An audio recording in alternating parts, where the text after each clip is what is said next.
దీన్ని ఓర్చుకోవడం తప్ప మనకు వేరే మార్గం లేదు ఆశా. నేనొక ఐడియా ఇవ్వనా? ఐడియా అన్న మాట అంటేనే నాకు భయం. ఎందుకండి అలా? లేదు, చెప్పేటప్పుడు బాగానే ఉంటుంది, చేసేటప్పుడే కొంచెం నొప్పిగా ఉంటుంది. కానీ మీరు ఏ విషయానికి నొప్పి అనుభవించారు? లేదు, మామూలుగా చెప్పాను అంతే. అలాంటి ఐడియా లేదండి. బాలాక కనిపించకుండా పోయినందుకు ఇతనే కారణమని నమ్మిద్దాము. ఎలాగైనా పోలీస్ స్టేషన్ కి పంపించేద్దాం. బాలాక కనిపించకుండా పోయినప్పుడు కావాలని ఇతను బయటికి వెళ్లారని ఆ లెటర్ లో రాద్దాం. కొన్ని రోజులకి డిస్టర్బెన్స్ లేకుండా ఉంటుంది. దానికి కొంచెం రిస్క్ ఉందాషా.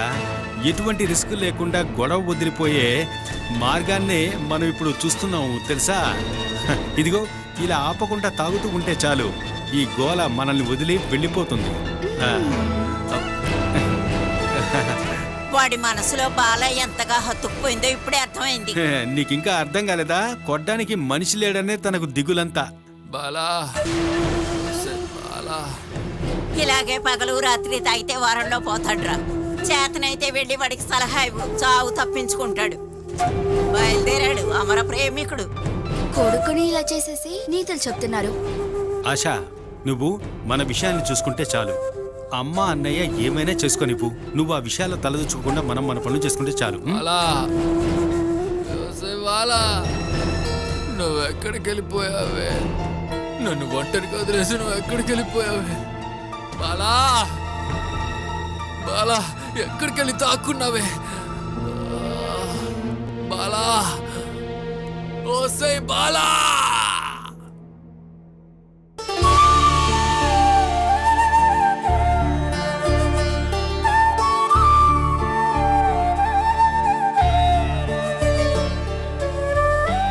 ఇంకా మీ కోరికలు అవ్వలేదాకా రండి.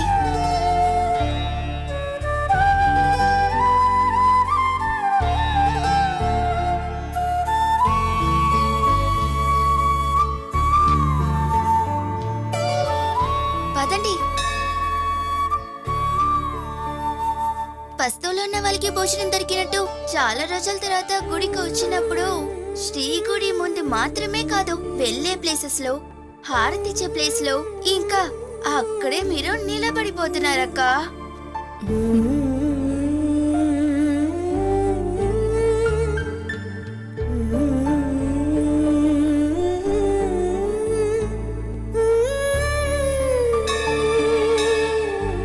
చాలు రండి, మీకు భక్తి ఎక్కువగానే ఉన్నట్టుంది. కృష్ణుడి దగ్గర ప్రార్థన చేస్తే మాత్రం తీరదుగా నా బాధలో.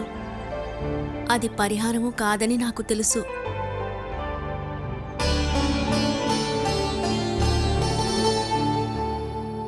అలా ఏం కోరుకున్నారక్క? ప్రీతి తన బిడ్డ సుఖంగా ఉండాలని. మీకోసం ఏం కోరుకోలేదక్క?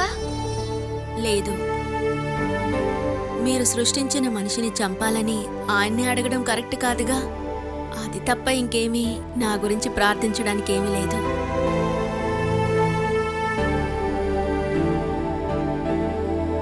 కాస్త శారీతో మీరు మొహం కప్పుకోండక్క. అనుకోకుండా ఎవరైనా మీ వాళ్ళు చూసారంటే సమస్య ఎక్కువ అవుతుంది. దాక్కుని బతుకుతున్నానని నాకు తెలుసు, అందువల్లే బయటికి వెళ్ళకూడదని నిర్ణయించుకున్నాను. నువ్వు అమ్మనే కదా నన్ను గుడికి రమ్మన్నారు. అప్పుడు రక్షణ దళాలన్నీ సిద్ధం చేసుకుని నాకే ఆపద రాకుండా తీసుకెళ్లాల్సిన బాధ్యత నీదే. ఆ బాధ్యత ఉంది కాబట్టి మీకు చెప్తున్నానక్క, వింటే మీకే మంచిది. మొహం సగం దాచుకునేలాగా శారీతో కప్పుకోండి. ఇంకా ప్రెగ్నెంట్ అని తెలియకుండా నడవండి. అలా నడవటం నాకు రాదు. నువ్వు ఇవన్నీ ఇంట్లోనే ట్రైనింగ్ ఇవ్వాల్సింది. ఓ, మీతో అసలు ఏం చేయాలి? ఎలాగైనా ఆ సందు దాటి వెళ్తే మనం తప్పించుకున్నట్టే అక్క. ఆ సైడ్ నుండి మనం వెళ్ళిపోవచ్చు. నువ్వేం టెన్షన్ అవ్వద్దు, నాకే భయం లేదు. మీ కోరిక వర్కౌట్ అవుతుందనుకుంటా. ముందులా ఉండే జీవితం ఇప్పుడు ఇప్పుడు మరోలా మారింది. సంతోషం పోయి దిగులు, దిగులు పోయాక సంతోషం మన జీవితంలో వస్తూ ఉంటాయి కదా. అటువంటి ఒక మార్పు. జరిగిపోయిన విషయాల గురించి నేను ఆలోచించను. నా గురించి దిగులు పడని మనిషి గురించి నేనెందుకు దిగులు పడాలి చెప్పు? ఇదే కరెక్ట్ అయిన డెసిషన్. ఇప్పుడే మీ మొహంలో ఆ తేజస్సు కనిపిస్తోందక్క. దయచేసి పోగొట్టుకోకండి. ఇకపైన మీరు ఆలోచించాల్సిందంతా వేణుగోపాల్ భార్యగా కాదు, పుట్టబోయే బిడ్డ అమ్మగానే. రాను రాను నువ్వు ఓవర్గా అడ్వైసులు ఇస్తున్నావు. నువ్వు ఈ మధ్య టీచర్ లాగా మాట్లాడుతున్నావు. అవసరమైనప్పుడు మీ చెవిని తిప్పడానికి ఒక టీచర్ గా ఉండాలి కదా. మారకుండా ఉండాలంటే చెప్పేది వినండి. రండి. వస్తాను పోవే.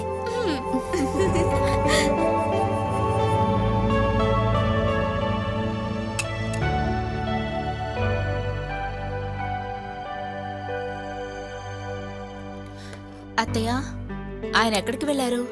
నీతో చెప్పే కదా వెళ్ళాడు. ఈ మధ్య నాతో ఎక్కడ చెప్పి వెళ్తున్నారు?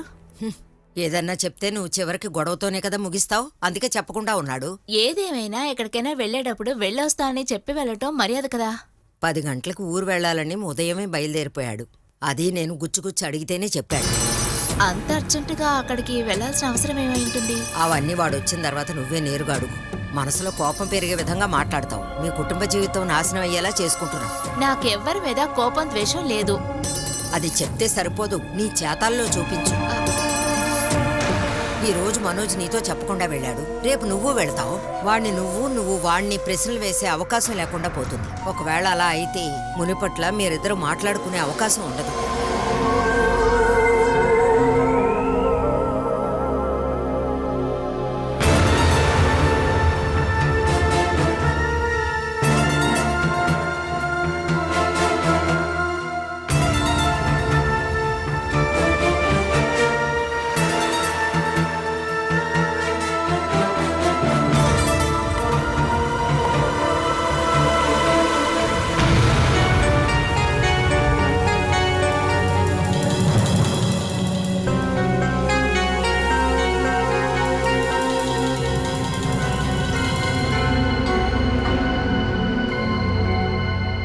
నిన్న తనకి నొప్పులు వచ్చినప్పుడు చాలా భయం వేసింది.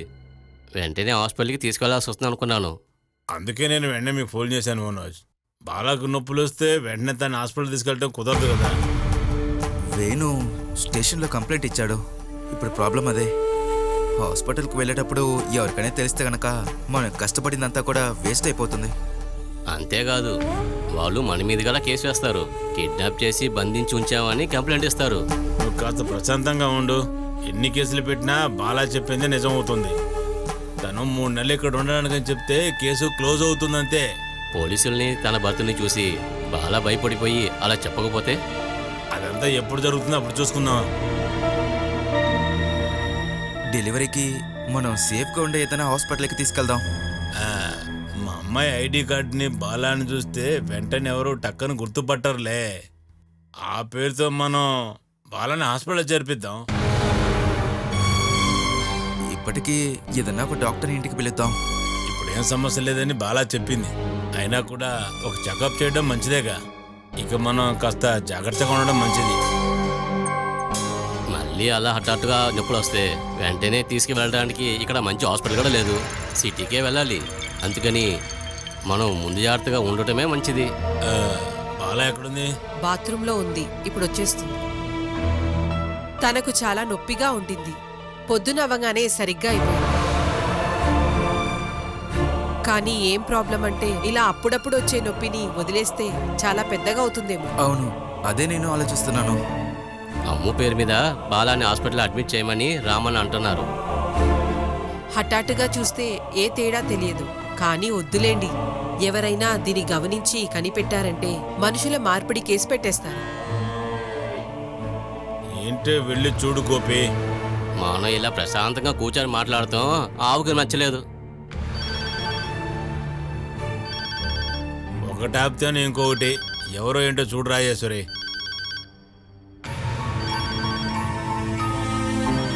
మనకు బాగా తెలిసిన బాగా దగ్గర డాక్టర్ ఎవరైనా ఉంటే ఇక్కడికి పిలవాలి. మామూలు డాక్టర్ కాదు కానీ గైనకాలజిస్ట్ కావాలి. నేను విచారించి చూస్తాను.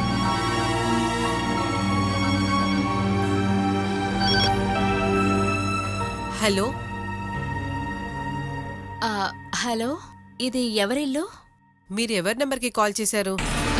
మీరు ఎక్కడ ఉంటున్నారో తెలుసుకోవడానికి. ఎక్కడున్నానో తెలుసుకోవడానికి ముందు మీరెవరో ముందు చెప్పండి. అది బాలసుధా అనే అమ్మాయి అక్కడ ఉంటుందా అని అడగడానికి చేశాను. బాలసుధానా? అవును, అఖిల అని కూడా అంటారు. అలాంటి అమ్మాయి ఎవరైనా? ఏంటమ్మా పిలిచారు? మీరు చెప్పిన ఆ బాలసుధ అఖిల అని ఎవరు లేరు ఇక్కడ. మీరు నెంబర్ తప్పుగా వేశారు. నెంబర్ చూసుకొని ఫోన్ చేయండి.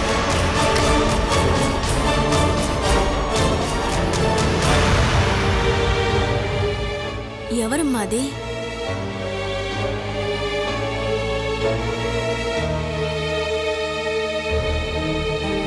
ఏదో తప్పుగా ఉందమ్మా, నువ్వు రా, తొందరగా రా. నువ్వు ఈ విషయంలో టెన్షన్ అవ్వకయ్యా. నువ్వు బాలాని ఇక్కడి నుంచి తీసుకెళ్తానంటేనే మాకు అసలు టెన్షన్గా ఉంది.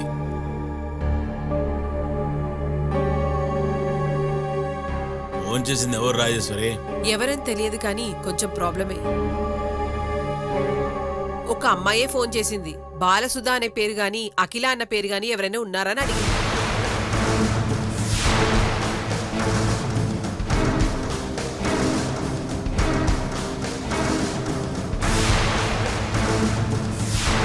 మీరేం చెప్పారమ్మా? నాకేదో తప్పుగా అనిపించింది, అందుకే తనతో చెప్పేశాను ఇక్కడెవరూ లేరని.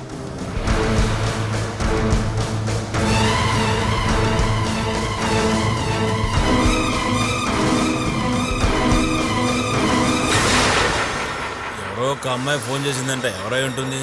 ఓ, మిమ్మల్ని నాతో కలిపి ఇక ప్రభాకర్ బాబాయ్కి మాత్రమే తన గురించి తెలుసు. ఇక్కడి నుంచి ఈ విషయం బయటికి ఎవరికీ తెలియదు. ఎవరికో ఏ డౌట్ వచ్చిందనుకుంటా, అందుకే ఇక్కడ కాల్ చేశాను.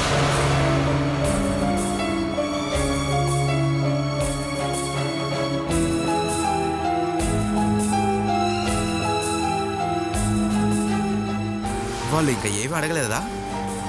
ఇది ఎవరి ఇల్లనే ముందుగా అడిగింది. ఒక్క విషయం అయితే నిశ్చయం, ఏ ఇల్లనో ఏ స్థలమనో కాల్ చేసిన వాళ్ళకి తెలియదు. ఛే, ఏంటిది? ఏదో తప్పు జరుగుతుంది. మనోజ్ బావా, నాకేం జరిగినా పర్వాలేదు. నేనిక్కడ ఉన్నందువల్ల మీకు గాని ఈ ఇంట్లో ఉన్న వాళ్ళకి గాని ఏ ప్రమాదం రాకూడదు. నువ్వు దేనికి బాధపడకు. నిన్న నాకు మీరు కాల్ చేసినప్పుడు ఫస్ట్ టైం కాల్ కట్ అయిందని చెప్పారు కదా? అవును. రింగు వెళ్ళి తీయకుండా కట్ చేశారా, లేక ఎవరైనా కావాలని కట్ చేశారా? ఫోన్ చేసినప్పుడు ఎవరో తీసినట్టే అనిపించింది. నాకు తెలియక ఆ అమ్మాయిని హాస్పిటల్లో తీసుకెళ్లాల్సి ఉంటుందని ఫోన్లో చెప్పేశాను. అప్పుడే ఫోన్ కట్ అయింది.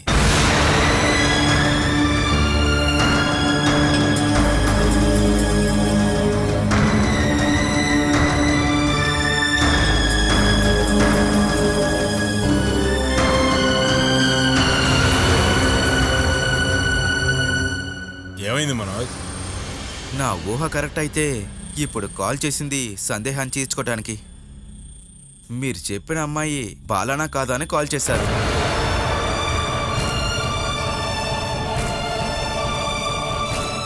అది వినటానికి కాల్ చేసింది ఇంకెక్కడో కాదు, మా ఇంట్లో నుండే కాల్ చేసింది నా భార్య జయ.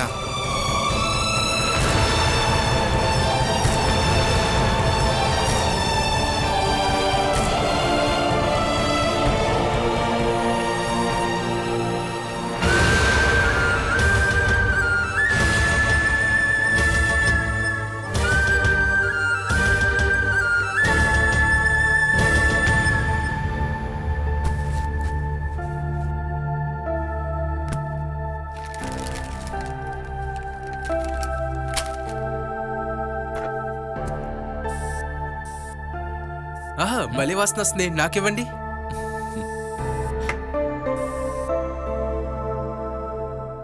ఇదేంటిది హరి అన్న? అలా తీక్రా. మా కంపెనీ మేనేజర్ వాళ్ళ ఇంటికి తీసుకెళ్ళివ్వాలి. ఎక్కడుంది? కొంచెం దూరం వెళ్ళాలి. బాస్ వాళ్ళ తల్లిదండ్రులు అక్కడే ఉంటున్నారు. అక్కడికెళ్ళి వాళ్ళకి ఇవ్వాలి. కానీ అరకు చాలా దూరం కదా, అంత దూరం ఎలా వెళ్తారన్నా? అదే బైక్ ఉంది కదరా. అంత దూరం బైక్ లో వెళ్ళటం రిస్క్ కదన్నా. నువ్వు ఫ్రెండ్స్ తో కలిసి ఔటింగ్ వెళ్ళావని విన్నాను. అది వేరే విషయం అన్నా. పర్వాలేదురా, నేను ఒక్కనే వెళ్తాను. అవును, నువ్వెక్కడికి బయలుదేరావు హరి? చాలా ముఖ్యమైన వ్యక్తిని పెళ్లికి పిలవడానికి వెళ్తున్నాను. ఇలా సమయం కాని సమయంలో నువ్వెందుకు పెళ్లికి పిలుస్తున్నావు? నాన్నగారిని అజయ్ని పంపించు. ఎంత బలవంతం చేసినా ఖచ్చితంగా వీళ్ళిద్దరూ వెళ్ళని చోట్లోనే ఇప్పుడు నేను చెప్పిన వ్యక్తి ఉంటున్నారు. అలాంటి ఒక వ్యక్తి ఇంతకీ ఎవరు? మీ అందరికీ తెలుసో లేదో నాకు తెలీదు. తన పేరు బాల.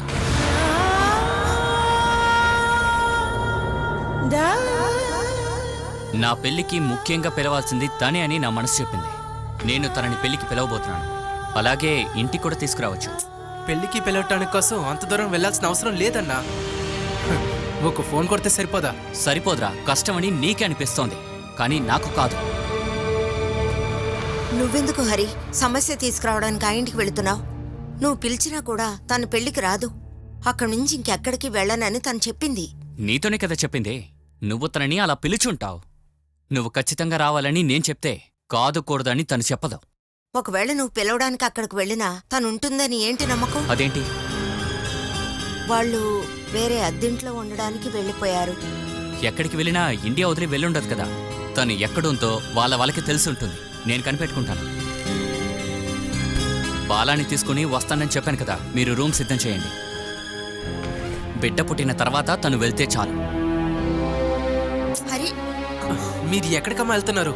మరి తను కనిపించట్లేదన్న విషయం అక్కడికి వెళితే తెలిసిపోతుంది. అంతకు ముందే తనకు చెప్పేయాలి. మీరు ఏం చెప్పకండి. బాలా ఎక్కడుందని మనకు కూడా తెలీదు. ఇంతవరకు నాకు ఈ విషయం ఎందుకు చెప్పలేదని తను అడిగితే? అందరి ప్రశ్నలకి మనం సమాధానం చెప్పలేమ్మా. ఇప్పుడు వెళ్ళి చెప్పకండి. వెళ్ళి రాని అప్పటి వరకైనా నెమ్మదిగా ఉండొచ్చు కదా.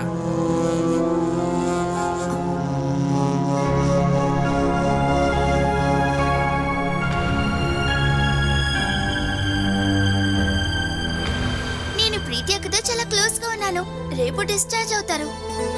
అబ్బాయికి పెట్టాల్సిన పేరుని ఇప్పుడే వాళ్ళు డిసైడ్ అయిపోయారు. ఆదర్శ్. ఎలా ఉంది? బాగుంది కదా? మీకు ఇంకొక నిజం కూడా చెప్పనా? అమ్మాయిగా పుట్టుంటే గనక తనకి పెట్టాలి అనుకున్న పేరేంటంటే బాలసుధాని. నిజంగా అక్క.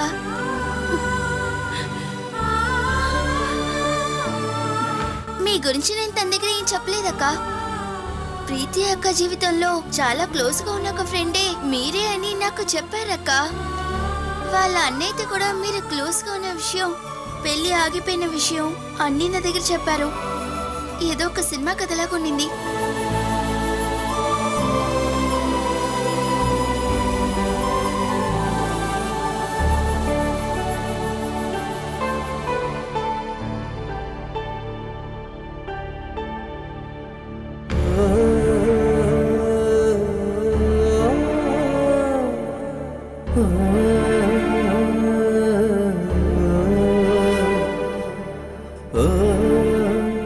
ఇది ప్రీతి బిడ్డ కోసం. నువ్విచ్చినట్టే ఇస్తే చాలు. అట్లీస్ట్ నీ ద్వారానైనా తన బిడ్డకి ఇది చేరుతుంది కదా.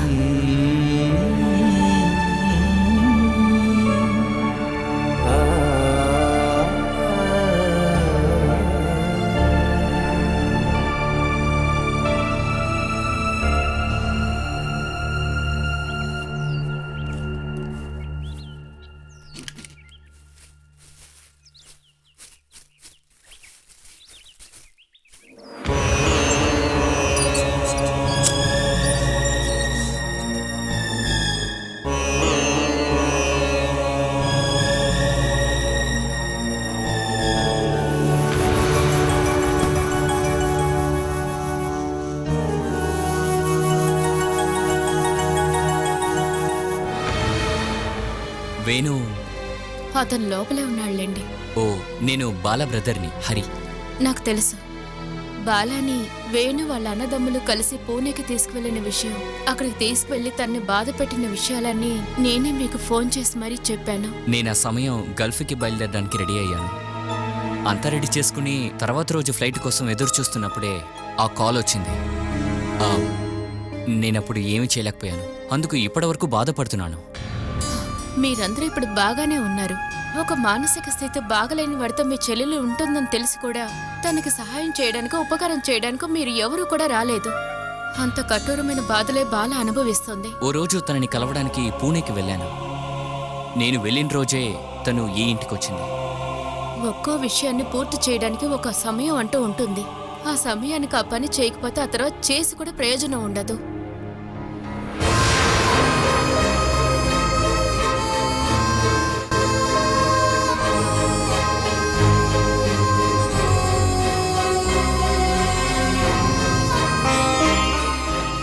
ఆశా, నువ్వా? మీరెప్పుడని వచ్చారు? ఇదిగో ఇప్పుడే వచ్చారు ఆశ. బాలా హస్బెండ్ వాళ్ళ తమ్ముడే నువ్వు పెళ్లి చేసుకున్నావని ఓసారి అమ్మ నాకు ఫోన్లో చెప్పింది. అది రిజిస్టర్ మ్యారేజ్ అని చెప్పింది. నేను కూడా నువ్వు వేరే ఇంట్లో ఉంటావనుకున్నాను. ఏదేదో జరిగిపోయిందన్నయ్య. ఇప్పుడు చెప్పి ఏంటి ఉపయోగం? సరే గాని నువ్వెలా ఉన్నావు? ఈ ఇంటికి వచ్చే ప్రతి అమ్మాయి ఎంతో అదృష్టం చేసుకునే ఉన్నారు. ఈ ఇంట్లో దొరికే సుఖ సంతోషాలైతే ఇంకా ఎక్కడా దొరకవు కూడా. ఇక్కడున్న ఇద్దరి కోడళ్ళకు అన్నయ్యవే కదా నువ్వు. హరిని ఇంట్లోకి తీసుకువెళ్ళాషా. మిగతా విషయాలు ఇంట్లో కూర్చోబెట్టి మాట్లాడుకో. మంచి కాలం మీరు వచ్చేసారన్నయ్య. ఇక్కడ సమస్యలు జరుగుతున్నాయి. బాలా అక్కని